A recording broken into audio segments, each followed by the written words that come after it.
چنانچہ میرے بڑے بھائی شہزادہ امام حسن مصطفیٰ رضی اللہ تعالیٰ عنہ میرے والد ماجد وہی حضرت مولا علی رضی اللہ تعالیٰ عنہ ان کا سر مبارک میرے بھائی بڑے بھائی کے گود میں تھا اور میں قدموں کی طرف بیٹھا ہوا تھا کہ والد محترم روتے ہوئے بیدار ہوئے کہا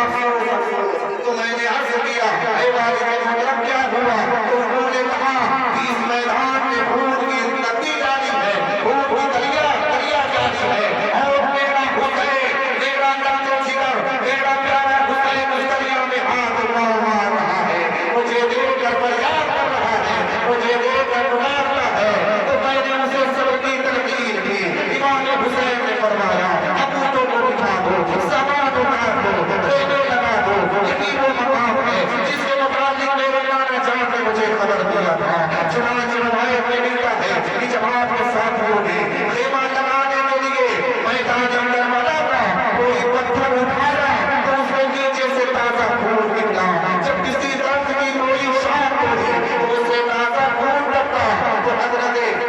امام علی مقام رضی اللہ تعالیٰ نے اپنے ساتھیوں سے فرمایا کہ میں کوئی سی جگہ نصب کر دو اسی جگہ کو دکھا دو اب ہماری قبر اسی جگہ بنے گی ہمارے خون یہی بہائے جائیں گے چنانچہ پھر تھوڑی دیر میں سرد رنگ میں ایک بڑی تیز آندھی آئی آپ کے پیشوے اس کی سرد ہو گئے حضرت ام کلثوم رضی اللہ تعالیٰ نے جو یہ کیفیت دیکھی تو بے قرار ہو کر رونے لگی اور حرص کرنے لگی بھائی جان اس بہت کے اندر سے کہیں اور ہو گئے کہ مجھے یہاں بڑی وحشت معلوم ہو رہی ہے حضرت امام علی مقام رضی اللہ تعالیٰ نے انہیں تسلی دیا سمجھایا پھر حضرت شہروانوں کو بلا کر فرمایا دیکھو جب تم مجھے اس جگہ گھوڑے سے زمین پر آتا دیکھو میرے جسم کو تیروں تلوار اور نیزوں سے چور پاؤ تو ہرگز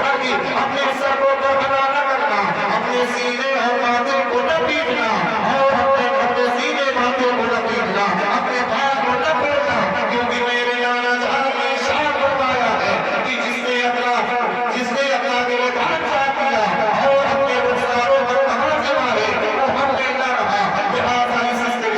استقلال کو اس مصیبت کو اور استقلال سے اور بڑے صبر سے آپ کو اللہ امام حسین نے سمجھا رہے ہیں کہ اس مصیبت کو برداشت کرو صبر کرو لیکن آپ تالی نہ کرو اپنے بھائی کو نہ بھولنا جب مجھے گھوڑے سے گرتا دیکھنا تو اپنے بھائی کو نہ بھولنا اپنی آواز کو بلند نہ کرنا بلکہ حضور نے فرمایا کہ جس نے جہالت کے جملے زبان سے نکالے وہ ہم نے نہ رہا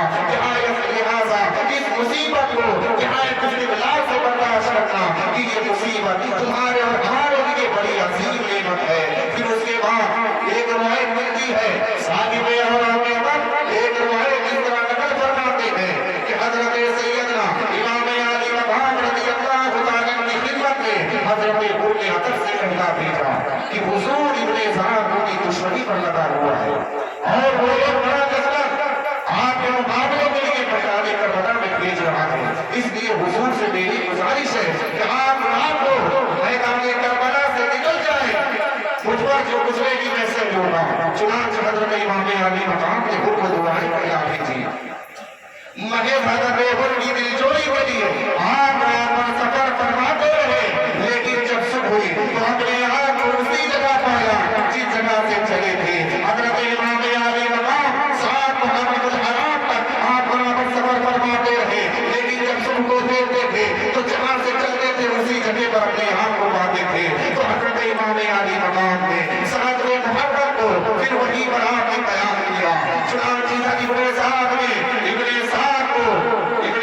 کو میدان کربلا میں حضرت سیدنا امام علی مقام رضی اللہ تعالیٰ کے مقابلے کے لیے چڑھنے کا حکم دیا ابن صاحب نے کہا کہ ایک رات کا موقع دو صبح سروج کر بتاؤں گا ابن صاحب گھر آیا اور اپنے حمام و اقوانی سے مشورہ کیا سب نے اسے کربلا جانے سے منع کر دیا بلکہ اس کے بھانجے حمزہ بن مغیرہ نے یہاں تک بھی کہا کہ ابن صاحب اگر تجھے روح زمین کی بادشاہی بھی مل جائے یا اگر تو روح زمین کا بادشاہ بھی بن جائے اور وہ بادشاہی تجھے چھوڑنا پڑے تو چھوڑ دے لیکن یاد رکھ نواسے رسول اور اپنے خاندان پاک کے مقابلے پر نہ جانا لیکن جب انسان کے اندر مال و دولت کی لالچ گھس جاتی ہے جب اس کے اندر شہر و حکومت کی لالچ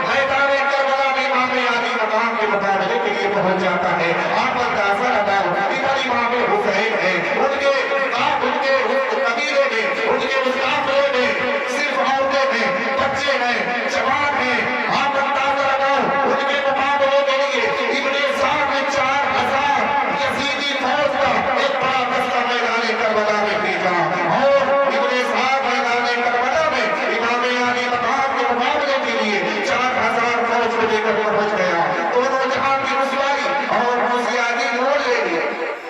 اے ابن اسحاق کی حکومت کیا ملی، ایک بڑا آواز سے بولو سبحان اللہ۔ اے ابن اسحاق کی حکومت کیا ملی، ظلم و جفا کی جلدی تجھ کو سزا ملی، ظلم و جفا کی جلدی تجھ کو سزا ملی، رسوائے خلق ہو گئے برباد ہو گئے، رسوائے خلق ہو گئے برباد ہو گئے، مردود تم کو ذلت مردوں سے ملی، تم نے اجاڑا حضرت زہرا کا بوستان، تو نے اجاڑا حضرت زہرا کا بوستان، اب دیکھنا جہاں میں جس غم سزا ملی، اب دیکھنا جہاں میں جس غم سزا ملی۔ چنانچہ دو محرم الحرام سے 6 محرم الحرام تک تشریح کا سلسلہ جاری رہا۔ 2 محرم الحرام کو ابن اسحاق کا خط حضرت سیدنا امام علی مقام رضی اللہ تعالیٰ عنہ ملا۔ حضرت سیدنا امام علی مقام رضی اللہ تعالیٰ عنہ نے خط کو پڑھا تو اس میں لکھا تھا، اے حسین مجھے آپ کی کربلا پہنچنے کی خبر ملی ہے، مجھے یزید نے حکم دیا ہے کہ میں اس وقت تک لب تکیے پر اپنے سر کو نہ رکھوں اور اس وقت تک انگلا کھانا نہ کھاؤں، اس وقت تک انگلا غذا نہ کھاؤں جب تک کہ میں آپ کو قتل نہ کر لوں۔ یہ کہ آپ یزید کے سامنے اپنے سر کو جھکا دیجئے، یزید کی بیعت کر لیجئے۔ آپ امام علی مقام نے جیسے ہی اس خط کو پڑھا اور اسے زمین پر پھینکا اور فرمایا کہ خدا کی قسم وہ قوم بھی کامیاب نہیں ہو سکتی جو اللہ کی نارضگی، اللہ کی ناراضگی کے بدلے مخلوق کی خوشی خریدے۔ اس کے بعد آپ نے قاسم سے فرمایا کہ جا کر مردود ابن اسحاق سے کہہ دے کہ میرے پاس تیری جواب کا، تیرے سب کا جواب کا سوائے انکار کو کوئی جواب نہیں۔ چنانچہ 6 محرم الحرام سے 2 محرم الحرام سے 6 محرم الحرام تک اس کو شریف کا سلسلہ جاری رہا۔ یزیدیوں کی طرف سے اصرار تھا کہ آپ بیعت کر لیں، آپ کا کر جھکا دیں، یزید کے سامنے آپ سر جھکا دیں، آپ ہاتھ میں ہاتھ دے دیں، لیکن امام علی مقام نے فرمایا